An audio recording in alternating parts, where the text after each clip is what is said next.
तो दिल्ली एनसीआर में बिगड़ते हुए प्रदूषण के हालात को लेकर सुप्रीम कोर्ट में एक बार फिर से आज सुनवाई हो रही है, जिसमें सुप्रीम कोर्ट की तरफ से आज भी कई टिप्पणियां की गई हैं। वहीं उससे पहले केंद्र सरकार और राज्य सरकारों की तरफ से जवाब दाखिल किए गए हैं और बताया गया है कि क्या कुछ किया जा रहा है उनकी तरफ से। इसी बीच एक बड़ी खबर आ रही है। बड़ी खबर यह है, सुप्रीम कोर्ट में दिल्ली सरकार के वकील ने क्या कहा है वो आपको बता दें। उन्होंने कहा कि हम एमसीडी की मदद को तैयार हैं। दिल्ली सरकार एमसीडी पर पहले ठीकरा फोड़ते हुए, लेकिन अब यह कहा गया है कि एमसीडी बताए उसे कितनी मशीनों की जरूरत है, हम उसकी मदद करेंगे। जरूरत के हिसाब से वो मशीनें मुहैया कराई जाएंगी एमसीडी को। सुप्रीम कोर्ट में दिल्ली सरकार के वकील की तरफ से कहा गया है। जी हाँ, ये इस वक्त की जो लेटेस्ट अपडेट आ रही है सुप्रीम कोर्ट से, कोर्ट रूम से, वो यही है कि दिल्ली सरकार के वकील अभिषेक मनु सिंघवी ने अपनी दलील पेश करते हुए कहा है कि हम सफाई नहीं करवा सकते हैं, लेकिन हम एमसीडी की हर मदद को तैयार है। चलते हैं सीधा हमारे रिपोर्टर अंकित गुप्ता के पास, जो सुप्रीम कोर्ट से हर बड़ी अपडेट हम तक लेकर आ रहे हैं। अंकित, इस वक्त ये जो हमने ब्रेकिंग न्यूज दी है उसको विस्तार से बताइए, क्या कहना है दिल्ली सरकार के वकील का, एमसीडी को किस तरह से मदद दे सकते हैं? प्रीति और शिरीन, अभी जो सुनवाई यहाँ पर चल रही है उसमें फिलहाल अब दिल्ली सरकार, क्योंकि अब वो ये बताने की कोशिश कर रही है कि ऐसा नहीं है कि हम कदम नहीं उठाना चाहते हैं, हम तो एमसीडी, जहाँ पर जो हमारी जो है एक तरह से विपक्षी पार्टी जो बीजेपी है उसकी सत्ता है एमसीडी पर, लेकिन हम उनकी मदद को भी तैयार है, लेकिन सफाई हम नहीं कर सकते। सफाई का काम है एमसीडी का, वो जितनी मशीनें खरीदना चाहता है हम उसके लिए फंड देंगे। लेकिन इस सबके बीच में एक इंटरेस्टिंग आर्गुमेंट आया है, वो भी दिल्ली सरकार का है, वो देखना काफी महत्वपूर्ण है। सहयोगी निपुण सहगल के हवाले से ये जानकारी निकल के आई है कि कोर्ट में क्या कुछ हो रहा है। इसमें जो है जो दिल्ली सरकार के वकील हैं अभिषेक मनु सिंघवी से जो कोर्ट ने पूछा, आप हमको बताइए कि आखिर हमको क्या करना चाहिए। यानी कि कोर्ट ने कहा कि आप ये कह रहे हैं कि हम ये करेंगे वो करेंगे, लेकिन आप कोर्ट से क्या चाहते हैं, कोर्ट क्या करे। तो उस पर अभिषेक मनु सिंघवी ने कहा कि हर साल आप मामले की सुनवाई देर से करते हैं, यानी कि नवंबर महीना आते आते शुरू करते हैं, आप अक्टूबर महीने में मामले की सुनवाई शुरू करिए। अब ये क्या दिखाता है, ये तो ये दिखाता है कि हम अपने आप तो कुछ नहीं कर रहे हैं, आप हमको निर्देश दीजिए, मामले की सुनवाई पहले कीजिए, आप पहले निर्देश देंगे तो हम वैसे काम कर लेंगे और प्रदूषण को कंट्रोल कर लेंगे। इसी बात का जिक्र कर रहे हैं अभिषेक मनु सिंघवी, ये मजाक का मुद्दा बन गया है। अभिषेक मनु सिंघवी खुद अपने मुंह से कह रहे हैं कि अगर कोर्ट पहले सुनवाई शुरू करेगा तो सरकारें पहले काम करना शुरू करेंगी। और मतलब यहाँ भी अपनी जवाबदेही से बचते नजर आ रहे हैं ना एक तरीके से। मतलब निश्चित तौर पर, और ये जो है चौंकाने वाला भी एक तरीके से दलील है। हालांकि उन्होंने एक जो है अपना एक पक्ष रखते हुए कहा है, लेकिन ये पक्ष आप देखिए कि कोर्ट 1 महीने पहले सुनवाई करे और निर्देश जारी करे तो प्रदूषण पर हम रोक लगा सकते हैं, हालात को बेहतर कर सकते हैं। सवाल ये है कि आखिर कोर्ट के निर्देश का इंतजार क्यों किया जाएगा, क्यों नहीं ये जो कोर्ट के पहले के निर्देश हैं उन पर अमल किया जाएगा, क्यों नहीं जो पिछले कई सालों में निर्देश जारी होते रहे हैं जिसके आधार पर प्रदूषण को कंट्रोल करने के लिए कदम उठाए गए थे, उन पर सरकारें पहले से कदम क्यों नहीं उठा सकती, क्यों कोर्ट के निर्देश का इंतजार किया जाएगा, क्यों कोर्ट 1 महीने पहले सुनवाई शुरू करे। अरे ये जिम्मेदारी कोर्ट की नहीं है, कोर्ट ने इस मामले में इंटरवीन तब किया जब हालात खराब हो गए। लेकिन यहां अभिषेक मनु सिंघवी की दलील यह है कि आप इस मामले में 1 महीने पहले से सुनवाई शुरू कर दीजिए और हम उम्मीद करते हैं अगले साल में हालात बेहतर हो सकेंगे। यहां अपना जो जिम्मेदारी है वो जो एक तरीके से पल्ला झाड़ने की कोशिश है, या बॉल जो कोर्ट सुप्रीम कोर्ट के पाले में डालने की कोशिश हो रही है। लेकिन इससे बचा नहीं जा सकता कि अगर सरकारों का एजेंडा भी हम तय करेंगे तो फिर आप क्या कर रहे हैं? अगर सरकारों का एजेंडा भी कोर्ट को ही तय करना है तो फिर आपको चुनकर क्यों भेजा गया है?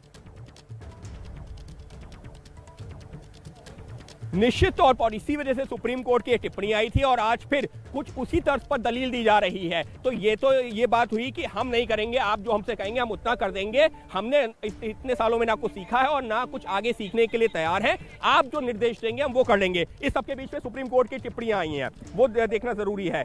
सुप्रीम कोर्ट ने कहा है कि आप ठोस बात नहीं कर रहे, सिर्फ मीटिंग हो रही है, कुछ दिन सड़क से गाड़ियां हटाकर सिर्फ सार्वजनिक परिवहन चलाने जैसी बात क्यों नहीं करते। इस पर जो है अभिषेक मनु सिंघवी ने कहा है हमने दफ्तर बंद कर दिए हैं, लेकिन एनसीआर से तो गाड़ियां आएंगी ही। यानी कि कोर्ट ने यह कहा है कि आप फौरी बात कर रहे हैं, आप कह रहे हैं कि हम कुछ दिनों के लिए ऐसा कर देंगे, हम कुछ दिनों के लिए जो है कार पूलिंग कर देंगे, सेंटर ने कहा। तो कोर्ट ने कहा है कि अगर प्रदूषण की एक बड़ी वजह व्हीकुलर पोल्यूशन भी है, यानी कि गाड़ियों का से होने वाला प्रदूषण भी है, तो फिर जो है क्यों नहीं गाड़ियां पूरी तरीके से बंद कर देते, सार्वजनिक परिवहन चलाइए। लेकिन यहाँ पर दिक्कत क्या है, यहाँ पर हमको टेक्निकल उसमें भी देखना पड़ेगा कि आखिर सार्वजनिक परिवहन क्या जितनी पॉपुलेशन ट्रैवल करती है दिल्ली की सड़कों पर उसको जो है झेल सकता है? बिल्कुल नहीं, वो भी आपके पास में विकल्प नहीं है। तो इस वजह से कई तरह के जो है आप सुझाव जरूर देते हैं, लेकिन जब वो जमीन पर अमल करने की बात आती है तो वो नहीं होते। और इसी वजह से कोर्ट ने जो लगातार अब यही दिल्ली सरकार के वकील से भी पूछ रही है, एक और सवाल पूछा है, क्या आप सीएनजी बस बढ़ा सकते हैं ताकि लोग उसमें दफ्तर जाएं? अब अभिषेक मनु सिंघवी का जवाब क्या है? अभी हमको देखना होगा कि हमारे पास कितनी बसें हैं, ये तो जवाब है और ये तैयारी तो इसका है। मतलब ये है कि तैयारी के पता साथ है भी कि नहीं अगर आए जो हैं है दिल्ली गाड़ियों से सरकार के प्रदूषण वकील। होता है, अंकित, आज की सुनवाई का मतलब क्या था? आज की सुनवाई का ये मतलब था कि आप तैयारी बताइए किस तरह की आपने की हुई है, और आप ये बताइए कि किस तरह के कदम आप उठा रहे हैं। जब अगर अभिषेक मनु सिंघवी ये कह रहे हैं कि ये भी नहीं पता कि सीएनजी की कितनी बसें हैं दिल्ली में जो इस वक्त ऑपरेट कर रही हैं, तो फिर आप कोर्ट को क्या जवाब देंगे? आप उन लोगों को क्या जवाब देंगे जो आपकी तरफ इस वक्त नजरें उठा के देख रहे हैं कि इस प्रदूषण से हमारी सरकार हमें कैसे राहत दिलवाएगी? निश्चित तौर पर शिरीन और प्रीति, लगातार जो सुनवाई चल रही है वो एक मजाक सा बनती हुई दिख रही है। कोर्ट भी खुद को असहाय महसूस करने लगती है। क्यों? क्योंकि कोर्ट ने एक सुझाव दिया कि ठीक है, अगर आप कहते हैं कि गाड़ियों से प्रदूषण होता है, आपने कार पूलिंग की बात कही है खुद, क्यों नहीं हम प्राइवेट वाहनों को बंद करके लोगों को विकल्प देते कि वो सार्वजनिक वाहनों का इस्तेमाल करें। आपके पास कितनी बसें हैं? अब उसका तो कोई आंकड़ा है नहीं। और जिस बात का मैं जिक्र कर रहा था ना कि दिल्ली सरकार अगर ये भी कह देती है कि उसके पास 10,000 बसें हैं, हालांकि आज की तारीख में जितनी मेरी जानकारी है नहीं है, लेकिन अगर 10,000 बसों की भी बात कर देती है तो वो दिल्ली की जितनी आबादी सड़कों पर आती है रोजाना या मेट्रो को मिलाकर भी वो बोझ नहीं झेल सकते। तो सार्वजनिक परिवहन की आपके पास में व्यवस्था है नहीं। अब अभिषेक मनु सिंघवी से सवाल पूछा, उनके पास ये आंकड़ा भी नहीं था कि दिल्ली सरकार के पास में कितनी बसें हैं। तो फिर आप जो है बात जरूर करते हैं कि हमको ऐसा करना चाहिए, हम ऐसा कर सकते हैं, लेकिन जब अगर कोर्ट कहती है आप ऐसा करेंगे तो कहते हैं कि नहीं, अभी ये मुमकिन नहीं है, इस पर हम विचार करेंगे, इस पर हम जो जानकारी जुटाएंगे। और फिर जवाब क्या आ जाता है कि आप इस तरीके की मामलों की सुनवाई 1 महीने पहले से शुरू कर दीजिए, तो हम उम्मीद करते हैं कि अगले साल हालात बेहतर होंगे। यानी कि खुद कुछ नहीं करेंगे, जो भी करेगी कोर्ट करेगी, और जब कोर्ट कुछ निर्देश देगी तो कहेंगे कि नहीं हमारे पास तो ये उपलब्धि नहीं है, आप कुछ और जो सुझाव दीजिए हम उस पर अमल करेंगे। यानी कि अगर हम कुल मिलाकर के 2-3 शब्दों में की बात करें तो अपनी जो गेंद कोर्ट के पाले में डालने की कोशिश होती है, लेकिन जब कोर्ट जो है कोई निर्देश देती है तो वहां पर हाथ खड़े कर देते हैं और जनता को छोड़ देते हैं ऐसे माहौल में रहने के लिए। जी अंकित, और देखिए यहाँ पर 2-3 बातें तो बिल्कुल साफ हो गई। कोई एजेंडा नहीं है, कोई तैयारी नहीं है, कोई प्लानिंग नहीं है। दिल्ली इसी तरीके से खांसती रहेगी, दिल्ली एनसीआर इसी तरीके से दम घोटू हवा के बीच जीने को मजबूर है। फिलहाल सरकारों की यही तैयारी है बस, और वो अब निगाहें कोर्ट पर लगाकर बैठी है कि भाई आप जल्दी सुनवाई करेंगे तो हम आपके निर्देशों पर कुछ कर लेंगे।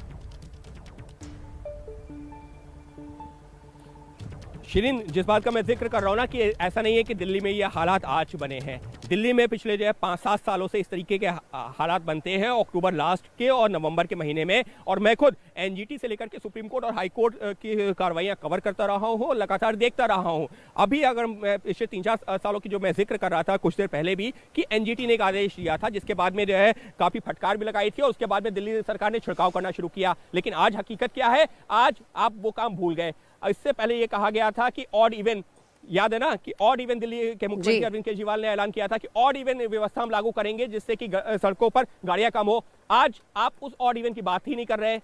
क्या वो फ्लॉप था? क्या वो गलत यही फैसला नजर था? आ रहा है कि ऑड इवन उस वक्त का फैशन था, आज वर्क फ्रॉम होम का फैशन है। जब वो समझ में आया तो वो इंप्लीमेंट कर दिया, आज ये समझ में आ रहा है तो ये इंप्लीमेंट करने की बात कर रहे हैं। लेकिन जाहिर तौर पर कुछ भी प्लानिंग नहीं है। दिल्ली सरकार की बात कर ले या केंद्र सरकार की बात कर ले, और सुप्रीम कोर्ट की जिस तरह से टिप्पणी आ रही है सीजेआई की हो या जस्टिस चंद्रचूड़ की हो, वो भी ऐसा नजर आ रहा है कि कहीं ना कहीं फ्रस्ट्रेटेड है, बड़े ज्यादा परेशान हो चुके हैं कि इन लोगों के पास कोई लोगों को उपाय नहीं है देने के लिए, हमारे पास कोई जवाब नहीं है देने के लिए। और इसके आगे ऐसा लगता है कि सुप्रीम कोर्ट को सारा मामला अपने हाथ में ही लेना होगा।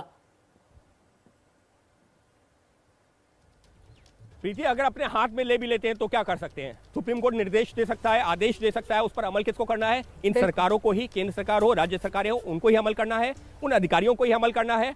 लेकिन अब जब अगर राज्य सरकारें कहेंगी कि नहीं हम तो ऐसा कर ही नहीं सकते, आप कुछ और विकल्प बता दीजिए, क्योंकि हमारे पास में इतनी बसें नहीं है, प्राइवेट जो है हमारे पास में, हम सफाई हम नहीं करेंगे जाकर के, वो एमसीडी करेगी, तो एक दूसरे के ऊपर टालामटोल चल रही है। लेकिन ये हालात पिछले जो है कई सालों से बनते हैं, और हर जो है अक्टूबर नवंबर में जब ऐसे हालात बनते हैं कोर्ट निर्देश भी देती है, लेकिन उन निर्देशों पर आप एक साल अमल करते हैं और अगले साल आप फिर कहते हैं कि कोर्ट फिर वही निर्देश दे। ताजा उदाहरण है कि हमने तो पटाखे बैन कर दिए थे, फिर भी दिल्ली में पटाखों को जलने से आप नहीं रोक पाए। फिर हमारे निर्देशों को अगर आप लागू नहीं करवा पाएंगे तो फिर फायदा कैसे पहुंचेगा जनता तक? कोर्ट के निर्देशों का भी तो पालन सही से नहीं करवा पा रही सरकारें।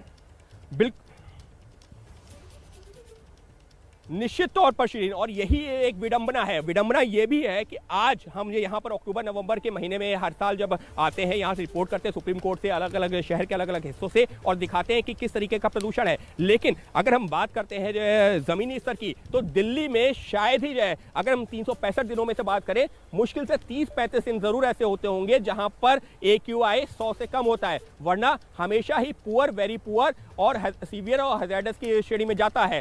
तो दिल्ली में अगर आप ये कहें कि हम जो है साल के, चलिए 2 महीने भी आप मान लेते हैं कि ये AQI खराब होता है या प्रदूषण ज्यादा बढ़ता है, बाकी के 10 महीने क्या, बाकी के 10 महीने भी हम जो है जो सीवियर कैटेगरी है या वेरी पुअर कैटेगरी की हवा में ही सांस लेने को मजबूर हैं। तो कोर्ट ने पिछली सुनवाई के दौरान क्या कहा कि ठीक है, आप पराली को दोष दे रहे हैं, वो 1-2 महीने का फेनोमेनन है या 1-2 महीने की जो घटना है, उस पर हमको नजर रखनी होगी, कंट्रोल करना होगा। लेकिन बाकी फैक्टर्स क्या, जो 70-80% जो है पॉल्यूशन की वजह है, जिसमें डस्ट है, जिसमें इंडस्ट्रियल पॉल्यूशन है, जिसमें वेहिकुलर पॉल्यूशन है, जिसमें अन्य स्रोत हैं, उसका क्या, उसके बारे में आप कोई विचार कर ही नहीं रहे। यानी कि आप जो है घूम फिर करके जो ठीकरा फोड़ना चाहते हैं, वो पराली के ऊपर फोड़ना चाहते हैं, वो जो कि सिर्फ 2 महीने के लिए होता है। किसानों को लेकर के कोर्ट ने कहा है कि उनको आप सेंसिटाइज कीजिए, उनको आप जो संवेदनशील बनाइए, उनको समझाइए कि क्या नुकसान है। लेकिन बाकी जो 60-70-80% की वजहें हैं प्रदूषण की, उनको लेकर के आप क्या कर रहे हैं? कुछ नहीं। ये देखिए, ये विडंबना ही है कि साल भर के 10 जी, ये विडंबना ही है कि आम आदमी को आज वेरी पुअर, सिवियर, हैजार्डस सबके मतलब समझ में आ गए हैं, लेकिन इन सरकारों को मतलब समझ में नहीं आ रहा कि जहरीली हवा जो है, लोग, आम आदमी जिसकी ये वोटों पर आके सत्ता में बैठते हैं, वो रोज सफर कर रहा है, उसका दम घुट रहा है, उससे उसकी आंखों में जलन है, उससे रहा नहीं जा रहा है इस हवा के अंदर। आज जब कोर्ट इनसे जवाब मांग रहा है, तो देखिए किस तरह के जवाब आ रहे हैं। मैं सारा निपुण सहगल जो हमारे कोलीग हैं, जो कोर्ट रूम में बैठे हैं, जिस तरह के वो अपडेट्स दे रहे हैं, वो ये बोल रहे हैं कि लगातार जज जो है वो बिल्कुल फ्रस्ट्रेटेड नजर आ रहे हैं, खास तौर पर दिल्ली सरकार से, कि आप आंकड़े बताते हैं, 15 मशीनें लगा दी, 20 मशीनें लगा दी, उन मशीनों से क्या फायदा हुआ, कब आपने वो मशीनें लगाई, क्यों अब तक इंतजार किया, इस बात का जवाब दीजिए ना। और आने वाले समय के लिए भी तैयारी करनी होगी। जब आपको पता है कि हर साल ये समस्या सामने आती है, तो इन मशीनों को वहीं रखा रहने दीजिए और इनको वर्किंग कंडीशंस में छोड़ दीजिए, ताकि ये लगातार अपना काम करती रहे। ऐसा क्यों नहीं होता?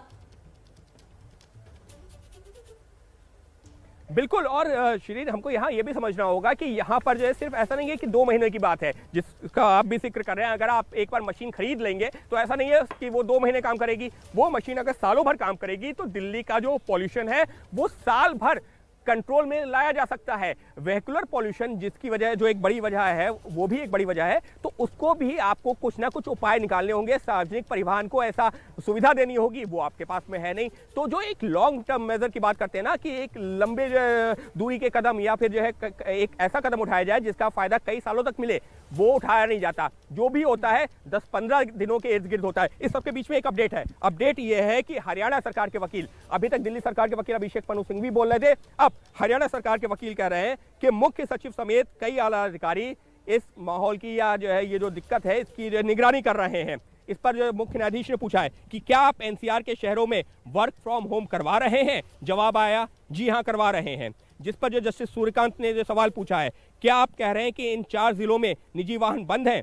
असल में आपने लोगों को उनकी मर्जी से चलने की अनुमति दे रखी है। तो कोर्ट कह रही है कि आपने निजी वाहन बंद तो किए नहीं है, आपने लोगों से कह दिया है कि आप ऐसा कर लीजिए। अब लोग करेंगे या नहीं करेंगे ये किसी को पता नहीं है। तो कुल मिलाकर के कोर्ट हरियाणा से भी कह रही है कि आपने लोगों को उनके भरोसे छोड़ दिया है, यानी कि आप खुद फैसला लीजिए कि आप कैसे माहौल में रहना चाहते हैं और आप क्या कदम उठाना चाहते हैं। तो ये कोर्ट की एक तरह से बेबसी भी दिखा रहा है कि कोर्ट चाहती है निर्देश दे, कोर्ट चाहती है आदेश दे, सब अपने सुझाव तो लेकर आ गए, लेकिन उनको इंप्लीमेंट कैसे कराया जाएगा ये प्लानिंग किसी के भी पास नहीं है। और इसीलिए कोर्ट में आज इस तरीके से बहस भी हो रही है। लगातार इस बड़ी खबर पर हम बने हुए हैं। अंकित गुप्ता हमारे साथ जुड़े हुए हैं, जो बता रहे हैं कोर्ट रूम में आखिर क्या कुछ फिलहाल चल रहा है।